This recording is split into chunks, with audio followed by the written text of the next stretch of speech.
Y'all, welcome to my channel. I'm Shalaya Homebody, coming with you for this week's episode 3 of Doctor Who, Orphan 55. Y'all, this made me feel a little bit like it was the old doctor coming back from us. Like, almost made me feel like Moffat got out of bed on his retirement and was like, I'm gonna write one more script. It was that good. I was just like, it gave us new aliens. It gave us like suspense and thrill. We didn't know who was gonna live. We didn't know who was gonna die. So, without further ado, let's get started. So, we start this episode off with Graham winning a trip to Tranquility Resort, all expense paid 2-week trip. And as they get to the resort, they are first greeted by -3, which she looks like some type of animal type creature. I wanted to say she was a cat, but I don't know. I feel like we could have done better. I've seen, if you're trying to be a cat, I've seen better cats. I've seen Doctor Who do better cats, but that's just a side note. Anyway, they get down to Tranquility Resort, and Hyphen with the 3 tells them that their rooms aren't ready yet, so go ahead and explore. So that's what they do. All right, and as they go and run off to explore, we get introduced to the episode supporting characters for this episode. We've got Velma and Benny, the old couple, and poor Benny been with Velma for 46 years, and all he wants to do is get married to the woman and propose, but she just keeps dragging her feet. So as they're looking out at the pool, he's finally getting his ring out to propose to Velma when Yaz pops up and interrupts poor Benny. And after we get introduced to them, we go over to Ryan, who's inside the building, getting all the new free stuff with all-inclusive package. Just exactly what I would do too. And he goes up to a vending machine when he gets shocked, and he's just like thinking he's getting shot by the machine when the doctor pops up and she's like, oh, that ain't shot by a machine, you've got a hopper virus on inside of you. And I'm like, a hopper virus? It's over moving inside of his hand, and then it starts making its way up to his arm and tries to take over his system. As soon as his legs gives out, the doctor goes into CPR mode, or hopper virus training mode, what she says. And so she holds his ear, sneezes the hopper virus out, and luckily she gets it out for him. Hey, easy breezy lemon squeezy. And then all he's got to do is suck his thumb for a little bit to get away to get into the hallucinations wear out. And as he's doing that, he goes and sits under a table to chill till the hallucinations are over, and that's when he meets Bella. And Bella, as she says right now, is an unemployed, not an unemployed, but a hotel critic is what she says she is right now. Layers to Bella. But anyway, she's a hotel critic. And as they are sitting down there, Ryan's trying to, spit a little game. Bella's feeling him a little bit. They notice that one of the security guards is rushing off somewhere. And Ryan, as per Doctor Companion does, what he, is curious, asks Bella if she wants to go. She says sure, and they run off to see where the security guard is going. I actually gotta backtrack real quick, because before we even see the security guard walking past Ryan and Bella, he was originally inside the guard shack, and he had looked up at his systems, and he noticed that his systems were either hacked or bugged or whatever. Either way, the systems is down and they in trouble. And his boss Khan looks at him and she's like, we got bigger trouble, because physical ones inside the resort. Then she throws Vorn a gun. She says, find it. Getting back to what I was just saying, or getting back to Ryan and Bella, they walk off to see what the suspicious guard is doing. And at this time, the intercom system comes on and warns everybody that they're in danger and that they have to immediately go to their nearest safe zone. They call it a muster system, but I'm calling it a safe zone. Is basically what it is. And as she runs off to investigate, who does she run into but -3? Yes, looking quite panicky, in fact. Running over to the linen closet. What you doing in the linen closet? The doctor asks. Oh, we can't tell you that. Nobody else is permitted to go in there, -3 tells her in response. The doctor looks at her and she pulls out her handy dandy psychic paper. Hotel resort inspector, that's what she tells her. And Bella, not Bella, Hyphen with the 3 is what she calls it, immediately lets her in. And inside the linen closet is no ordinary linen closet, but basically a safe room, or like a guard shack of some sort. The same guard room that we saw Vorm and Kane inside. And as she goes inside, she meets Kane, and Kane's wondering what the heck you doing, because we already had a hotel inspection, so we know good and well that ain't you. But the doctor ain't got time to be talking about all that. She got too many questions to ask. Why is this hopper virus here? Who's trying to take you down? What's this ionic membrane doing here? Why do you have an ionic membrane if that's only for defense at a hotel resort? Many questions that haven't exactly been answered right now, because Kane ain't talking. She ain't saying nothing.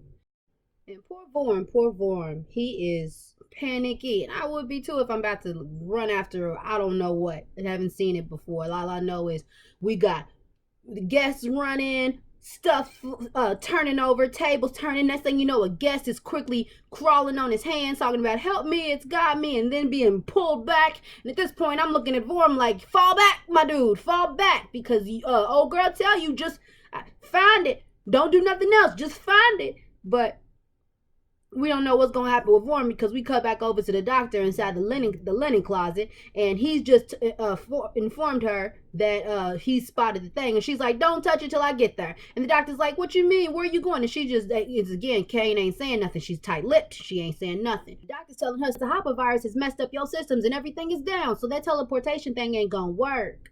Back to Vorm, who has just found the creatures and is starting to engage. And these are some alien looking type, not alien, some predator looking type creatures. And I'm like, ooh, Vorm, she told you just spot them MFers and get the freak out. Don't be engaging. But Vorm ain't listening. He's over here shooting the creatures and shooting the creatures, and nothing's happened. So he has to fall on back. And as he's falling back, we also cut over to Ryan and Bella, who hears the noise and decides to immediately hide. Good choice. And then we find Graham looking over for the mechanics, or mechanics. We'll call them mechanics. People who fix stuff.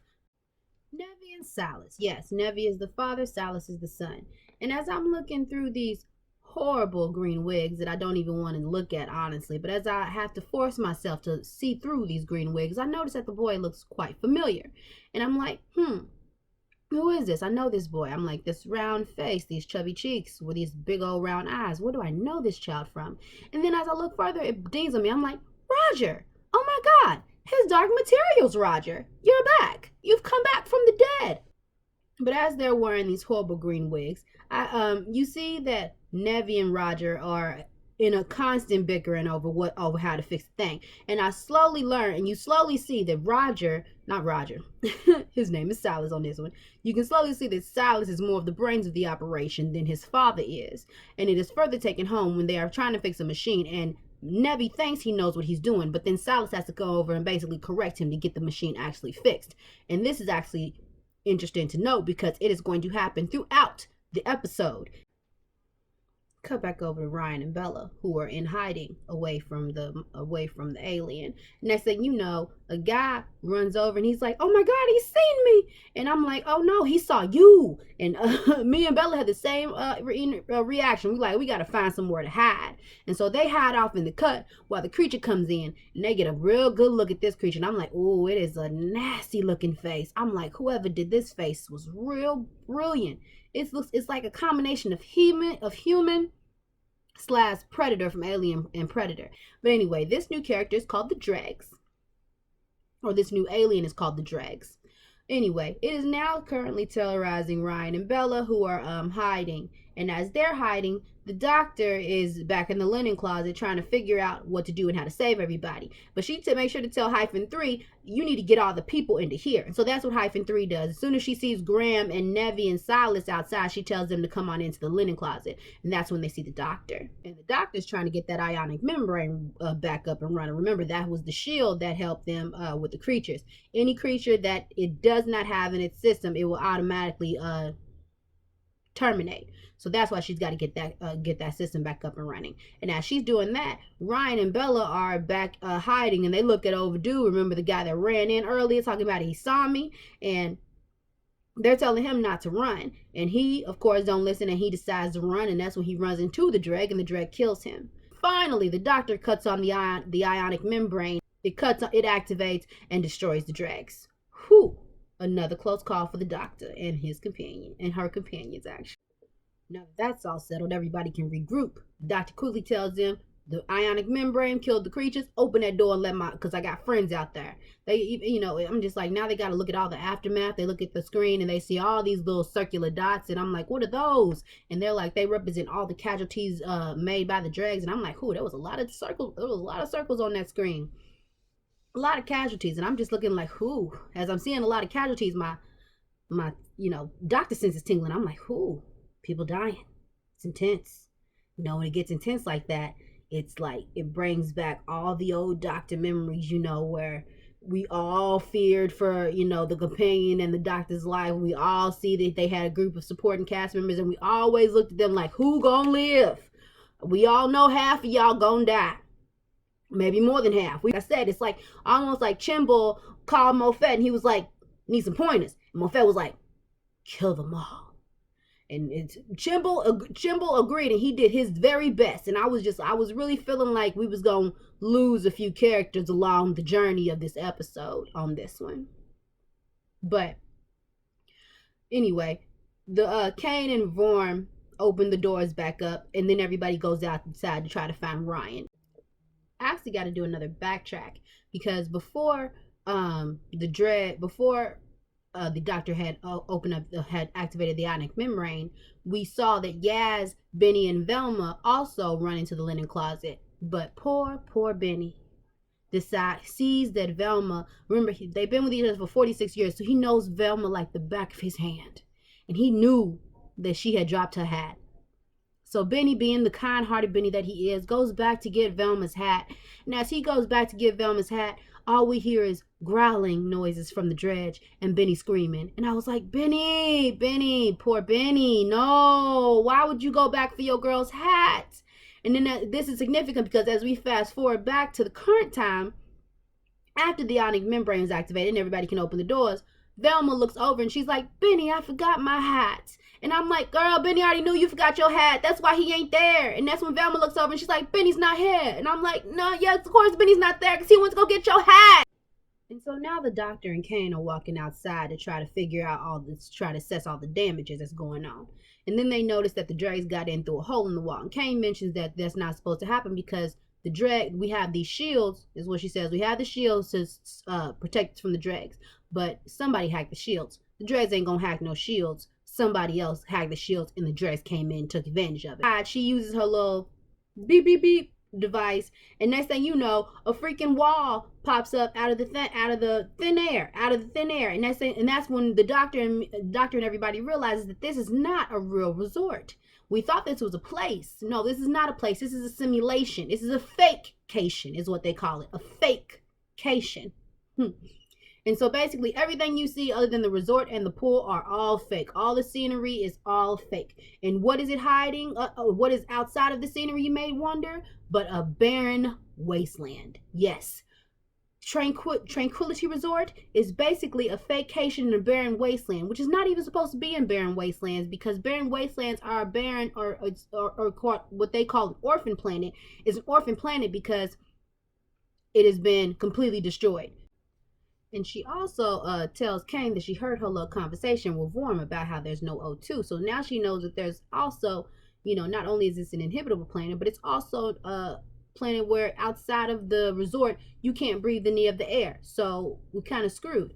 And this is significant because as they're doing that, Yaz comes over with Velma trying to find, still tracking Vinny, and they found that Vinny is outside of the shield wall. And Kane telling her, you can't be outside the shield wall. There's not enough oxygen. How can he breathe? And Velma tells her he's got an oxygen tank. And I'm like, so he's just walking through this barren wasteland, just, I mean, come on, Velma. I'm not sure if that's possible because he's old. So when he is he just going to keep breathing through it? I don't know. Whatever. And so Velma starts basically begging Kane to go look for Benny. And the doctor also tells her, it's all your fault that Benny's out here. This is your problem. Now you need to go fix it. You need to go help her find Benny. And then she tells her, we'll all help you. We'll all get everybody together. You get the transportation together and we'll all go out and help Kane and look for Benny. And as the doctor's walking away, Kane's face is how I was thinking. It's just like I would be if I was Kane. Just like, are you serious? Did y'all not see what these dregs look like? Did y'all not see all them circular dots of casualties?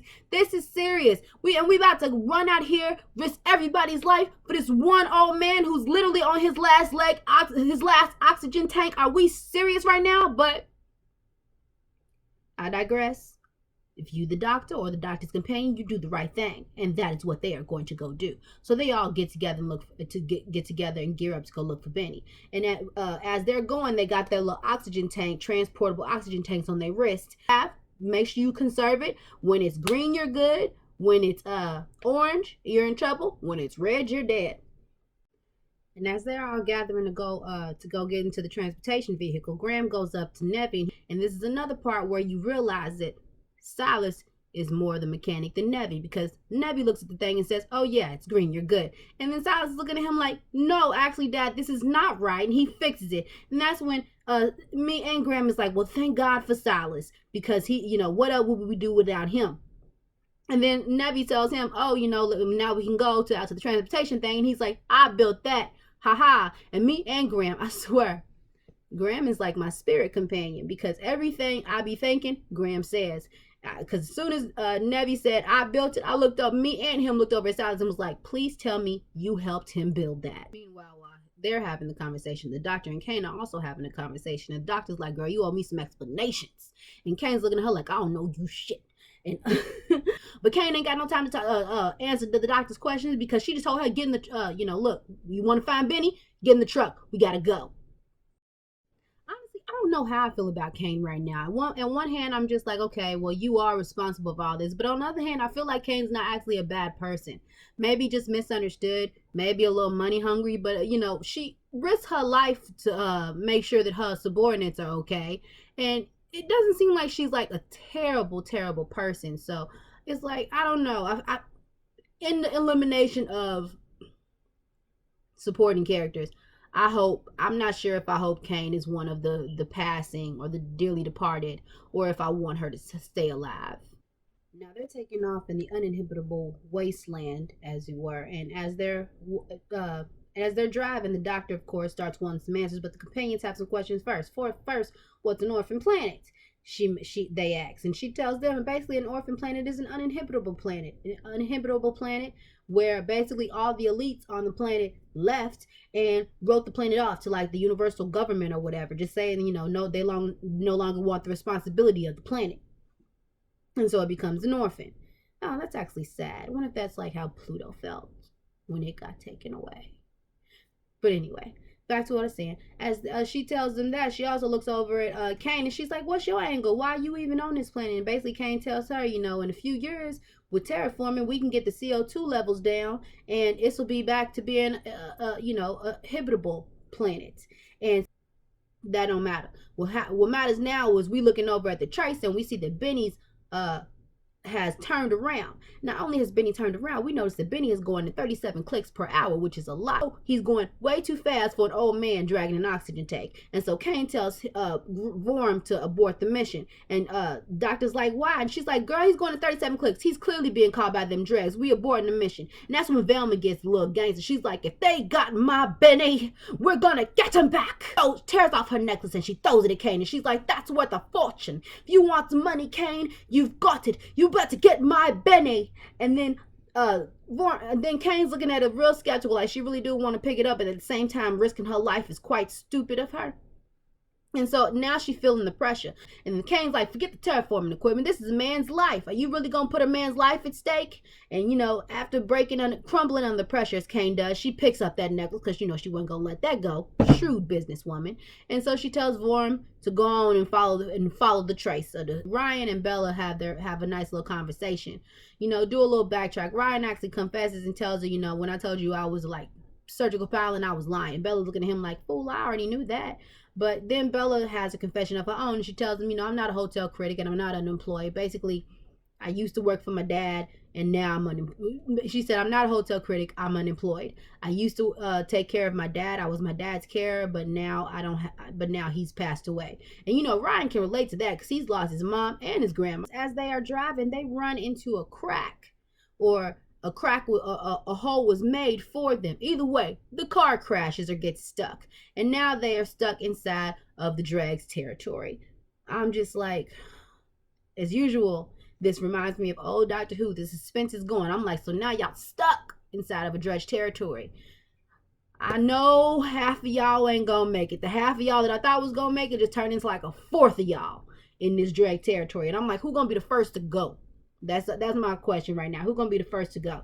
And so as Kane gets out to assess the damage, she's like, "Oh no, we ain't going nowhere with this." So she looks through her tunnel maps and finds out that they sees that they have a service tunnel that they can get to. So that's what they do. They run over to the service tunnel. But They can't just run to the service tunnel. You know there's always an obstacle in front of them. And this obstacle now is a sea of dredge that they have to get past in order to get to the service tunnel. Well, how are they going to do that? Well, Kane, being the responsible person that she, or being the hardcore chick that she is, not responsible, because if she was responsible, she wouldn't have made all this mess. But being the hardcore chick that she is, she does take responsibility a bit, and she does care about her the welfare of all her other people. So she tells them, me and Vorm are going to distract them while you take all of them to the service tunnel. So that's what they do. They split up. Poor Hyphen, as she is trying to get her butt out of the bottom of the truck, gets dragged back by the dredge and is now gone. The first of, I'm sure, many casualties for this episode. And as they're running to the tunnels, they run into Kane. And Kane is like laying down all hurt and stuff. And they're looking at her like, well, girl, what happened to you? And she's like, they threw me. And I'm like, well, ain't you lucky? Because Vorm is still back there. And even she's just like, pull me up. I got to get back to Vorm. And I'm like, girl, Vorm is gone. If he's there by himself without you, he is gone. And not only is he gone, but I'm like, what happened to Benny? Where's Benny? Where did he go? Again, we don't know right now. But basically, Kane is like, I got to get to Vorm. The doctor's telling her, no, you got to come with us because you know all the service tunnels and all the passageways and stuff, and we need you over here with us. So Kane has to concede. So now they're in the service tunnels. Luckily, they all got there. And as they're going down, Kane tells them, this is a main service tunnel. It should get us to a teleporting pad. Hopefully it should get us all to the base, but we only got one shot to use it. And as this is happening, Kane, Kane's looking over, distracted. And next thing you know, Bella makes a play for Kane's gun. And so now she's pointing a gun at Kane. And we are all looking like, Bella, what you doing here? Me and Brian's like, Bella, what's going on? And then Bella has another confession time. And she's like, I told you I was my dad's caretaker. But what I didn't tell you was that my mom's not really dead. She just was always busy. Just busy, busy, busy. She never came to see me. Not even at Christmas or birthdays. And so Kane's looking at Bella like, girl, who are you? And Kane's looking at her like, and Bella's looking at her like, you can't even recognize your own daughter. And that was when I was like, skirt. Park the brakes. Hold on. So we gonna pretend, so Bella is Kane's daughter. Okay, that's fine. Everybody got to get roles. Next thing you know, Kane pulls out her own little set of a little small gun and starts pointing at Bella. And that's when the doctor intervenes like, okay, too many guns now. One gun, I could accept. 2 guns, too much. Y'all doing too much. Calm the freak down. And that's when Bella turns around because I think she's about to get hurt by something. And Ryan pushes her out the way. And they both get on the teleport pad and teleport away to the base. The one-shot teleport pad to the base. Ryan and Bella. Only one who took it. Everybody else, fucked. They are now caged themselves and sealed themselves in from the dredge that came down to the tunnels. Now, Kane tells them that they do have one last thing. There are stairs that go to leading back to the base. But there's a catch. You got to go through a dredge nest to get to it. And as they running all through the service corners trying to get through, I'm noticing that a lot of oxygen tanks, in fact, all the oxygen tanks are now no longer on green, but they are all on orange. Remember, orange means you in trouble, so they got to go. I said Bella. I meant Trixabella. Look at my faux pas. Anyway, Trixabella was like, no, we're about to blow this place up. And Ron's like, girl, you built a bomb? And Bella's sitting there just looking all happy with herself, talking about Trixabella's looking at herself like all happy with herself, like I built several bombs. And so here we come with another reveal. Because as they are running down the service tunnels, they look up and the doctor sees a sign. And she's like, what is that sign? I've got to know what that sign is. But I couldn't read this, but I knew that it looked familiar. And that's when Graham was like, it looks like Russian. And the doctor's like, it's a Siberian. And that's when Yaz tells everybody that this is Earth. And I'm like, Earth? Whoa. Okay. Interesting. Future. I see what the doctor's trying to do. I see where we're going with this. The big reveal is that this is not just Orphan 55 people. This is Earth. This is Earth in the future. At this time, Velma looks over and she looks at Yaz and she's just telling her, stay alive. make sure you run. And I'm like, oh, Velma, we gonna sacrifice ourselves? And she's like, yes, girls, that's exactly what I'm about to do. As I, hey, get their attention, I'm gonna look over and growl and be like, which one of you hurt my Benny? And then she just runs over and basically sacrifices herself for everybody else. And now they're in the nest of the dredge. As soon as she runs into a dredge, she does a mind meld with them to find out all their thoughts. And she's having a mind meld, all she sees is its memories of, all you see is humans walking around Earth, with buildings and everything, and then stuff gets blown up. And then I'm just like, that's basically a confirmation for me that the dredge is exactly what I think they are, people. And so as she's mind melding with it, the dang dredge wakes up. And I'm like, of course it wakes up, because of course this always happens. The doctor's got to take a risk to find the answer, but I mean, a risk is always a risk. And this risk had no rewards, because the dang dredge woke up and started attacking everybody. And Kane starts shooting the dredge, trying to get out. But the dang dredge signals for all the other dredges to come. And so at this point, Kane knows that, not everybody's going to be able to get out. So she tells the doctor, tell my daughter I love her. And basically sacrifices herself to have everybody else get out. And I'm like, everybody's playing sacrificial lamb in this piece. And luckily they get away out of the service tunnels back to the dang resort. And they quickly meet up with Ryan. So I'm like, we're having a few bouts of good luck here. So they meet up with Ryan. The doctor tells Silas and Nevi, hurry up and get that transportation thing working. We need to go. And, basically that's when Yaz figures it all out. She's like, it's here because we're on Earth. And he's like, well, how'd the dredge get here? And Yaz is like, they're us mutated. And then that's when everybody's like, oh my gosh, really, these is people? And I'm like, yes, y'all, it's people. The dang dredge has found his way out of the tunnel too, and they all running. And as they running, the dredge makes out a big old monstrous call. And next thing you know, all the other dredges in the wasteland is listening to him and screaming too, and heading toward the resort. And I'm like, oh no, what are we gonna do?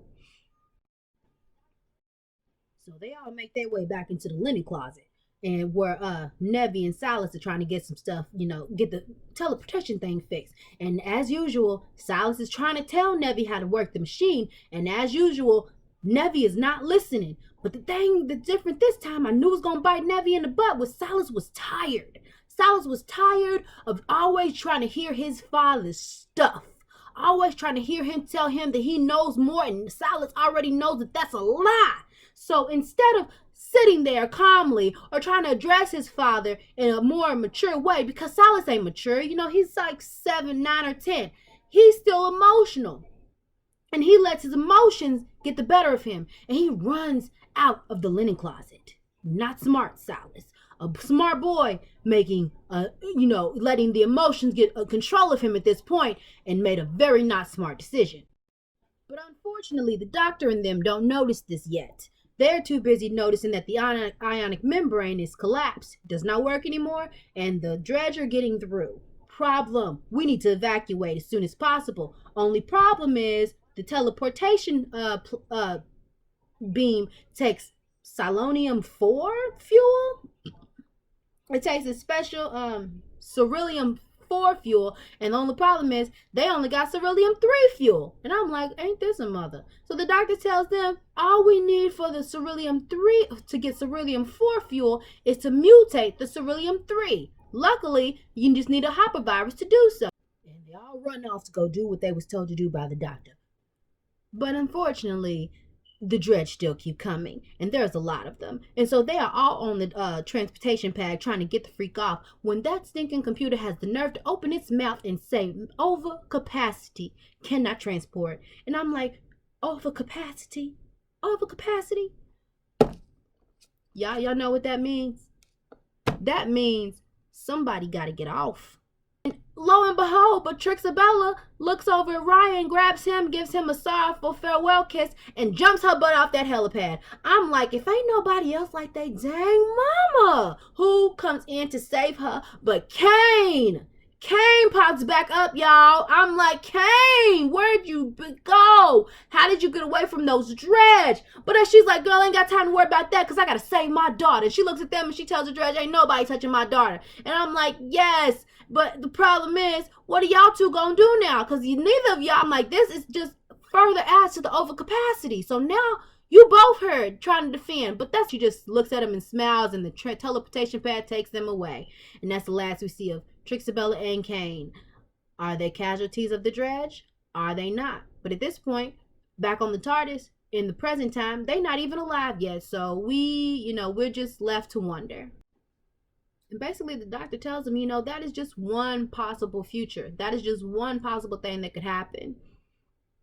But Ryan's just like, well, basically, how did it become like this? And she's like, well, y'all too busy fighting over everything. Y'all not realizing that all this stuff is occurring, or y'all, not even that y'all don't realize it, because doctors have told, not doctors, but scientists have warned you guys that this is going to happen.